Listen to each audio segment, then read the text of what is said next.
ఈ 4 పనులు చేసిన వెంటనే తలస్నానం చేయండి. లేదంటే అనర్థమే. యువకులకు కొన్ని సందర్భాల్లో పెద్దలు కొన్ని విషయాలు చెబుతుంటారు. ఇలా చేయవద్దు, ఇవి చేయమంటారు. అయితే ఇలా ఎందుకు చెబుతారు? దాని వెనుక గల కారణాలు కూడా మనకు తెలియవు. దీని గురించి ఎవరినైనా అడిగితే సరైన సమాధానం రాదు. ఇంకో విషయం ఏంటంటే, చిన్నప్పుడు హెయిర్ కట్ చేయించుకుంటే అమ్మ స్నానం చేసి లోపలికి రమ్మని చెప్పేది. ఇది ఎందుకు? దీని గురించి ఎక్కువగా ఎవరికీ తెలియదు. దీనిపై పెద్దలను అడిగితే సరైన సమాధానం చెప్పరు. అయితే ఆచార్య చాణక్యుడు దీనికి సరైన సమాధానం ఇస్తాడు. అది ఏమిటో తెలుసుకుందాం. మా ఇంట్లో పెద్దలు ఏదన్నా పని చేస్తే ముందుగా స్నానం చేయమని చెబుతారు. దీనికి సరైన కారణం ఏమిటి? చేయాలి. వీటి గురించి చాణక్యుని నీతి శాస్త్రం ఏమి చెబుతుందో తెలుసుకుందాం. అంత్యక్రియల తర్వాత, అంత్యక్రియల నుండి తిరిగి వచ్చిన వెంటనే తల స్నానం చేయాలని ఆచార్య చాణక్యుడు చెప్పాడు.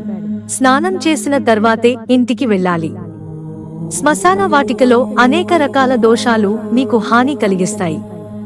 కాబట్టి అంత్యక్రియలు జరిగిన వెంటనే స్నానం చేయండి.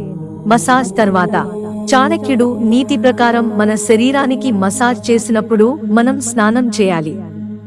ఇది మీ శరీరంలోని అన్ని మురికిని శుభ్రపరుస్తుంది. ఎక్కడికైనా వెళ్లే ముందు స్నానం చేయండి అంటున్నారు. శృంగారం తర్వాత, చాణక్యుడు చెప్పినట్లుగా శృంగారం చేసుకున్న తర్వాత స్త్రీ పురుషులు ఇద్దరూ స్నానం చేయాలి.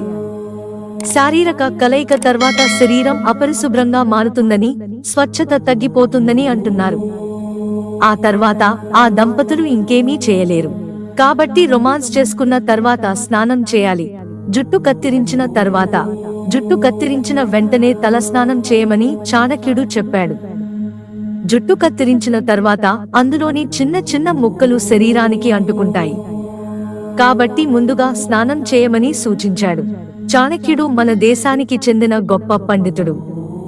చెప్పిన విషయాలు ఆయన కాలంలో ఉన్నట్లే నేటికీ సంబంధించినవి. తన పాండిత్యం, వివేకం, సామర్థ్యంతో భారతీయ చరిత్ర గతిని మార్చిన మహానుభావుడు. చాణక్యుడు తన దౌత్యం ద్వారా సామాన్యుడైన చంద్రగుప్తుడిని మగధకు రాజుగా చేశాడు. చాణక్యుడు చాణక్య నీతి లేదా చాణక్య నీతి శాస్త్ర అనే పుస్తకాన్ని రాశాడు. మన జీవితానికి అర్థవంతమైన మలుపు ఇచ్చే విషయాలు ఇందులో ఉన్నాయి. చాణక్య నీతి అనేది చాణక్యుడి నుండి వచ్చిన అద్భుతమైన సలహాల సేకరణ. ఇది 2400 సంవత్సరాల క్రితం వ్రాయబడినప్పుడు ఎంత సందర్భోచితంగా ఉంది.